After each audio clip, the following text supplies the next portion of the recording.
நம்ம நினைக்கிறோம் நம்ம கழுத்துல ஒண்ணுமே இல்லை அப்படின்னு. நம்ம கழுத்துல நிறைய நுகம் இருக்கிறது. நுகம்னா பாரம் இல்லைங்களா? அப்ப ஆண்டவர் என்ன சொல்றாரு?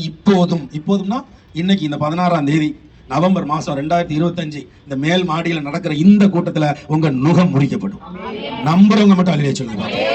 விசுவாசித்தால் தேவனுடைய மகிமையை காண்பாய். என்ன செய்கிறார்? இப்போதும் நான் உண்மையில் இருக்கிற அவன் நுகத்தை முறித்து உன் கட்டுகளை, ஒண்ணு நுகத்தை போட்டு பாரம், இன்னொன்னு கட்டு. எப்படி இருக்குன்னு பாருங்க. கையும் காலையும் கட்டி வச்சு நுகத்தையும் போட்டா நடக்க முடியுமா? நம்மளால வாழ முடியுமா? முடியாது. ஆனா ஆண்டவர் சொல்கிறார், இன்றைக்கு அதை நான் அறுப்பேன், முறிப்பேன் அப்படிங்கிறார்.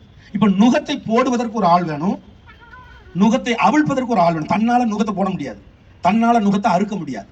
அப்ப நுகத்தை கொடுப்பது பிசாசு, நுகத்தை அறுப்பது கர்த்தர். அல்லேலூயா. அப்ப உங்க வாழ்க்கையில ஏதோ ரீதியில பிசாசு நுகத்தை வச்சுட்டான், பாரத்தை வச்சுட்டான். ஆண்டவர் இன்னைக்கு தான் அறுக்க போறார். நம்புறீங்களா? நம்புறவங்க அல்லே சொல்லுங்க பாப்போம். முதல் நுகம் வாழ்க்கையில ரொம்ப பேருக்கு இருக்கிற நுகம் என்ன தெரியுமா?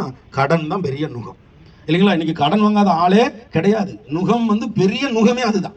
ஆமா, எல்லாரும் வெளியே பாத்தீங்கன்னா பகட்டா இருப்பாங்க, பெரிய வீடு வாசல் காரு வசதி எல்லாம் இருக்கும். உள்ளவே பாத்தீங்கன்னா கடன்காரனா இருப்பாங்க. கடன் என்னும் பெரிய நுகத்தை ஆண்டவர் இன்னைக்கு முறிக்க போகிறார். நம்புறீங்களா? நம்புறவங்க அல்லேலூயா சொல்லுங்க பாப்போம். வாசிங்க 1 தீமோத்தேயு 6ஆம் அதிகாரம் 10ஆம் வசனம். சிலர் அதை இச்சித்து விசுவாசத்தை விட்டு வழுவி அநேக வேதனைகளாலே தங்களை உருவ குத்திக் கொண்டிருக்கிறார்கள். இந்த கடன் ஏன் வருகிறது என்றால் ஆசையினால வருகிறது. பண ஆசையிலும் வரும், பொருள் ஆசையினாலும் கடன் வருகிறது. அதை நான் ஏற்கனவே எழில் மகால்ல கடந்த செவ்வாய்க்கிழமை பிரசங்கம் பண்ணிட்டேன். பெரிய பிரசங்கம் இந்த கடனை குறித்து பண்ணேன். கடன் வாங்கக்கூடாது, கடன் வாங்கினா பரலோகத்துக்கு போக முடியாது. ஆனா கடன்ல இருந்து விடுதலை பெறுவது எப்படின்னு சொல்லி கொடுத்தோம் நாங்க அங்க. இந்த கடன் எதனால வருதுன்னா, ஒண்ணு பண ஆசையில வருகிறது, இன்னொன்னு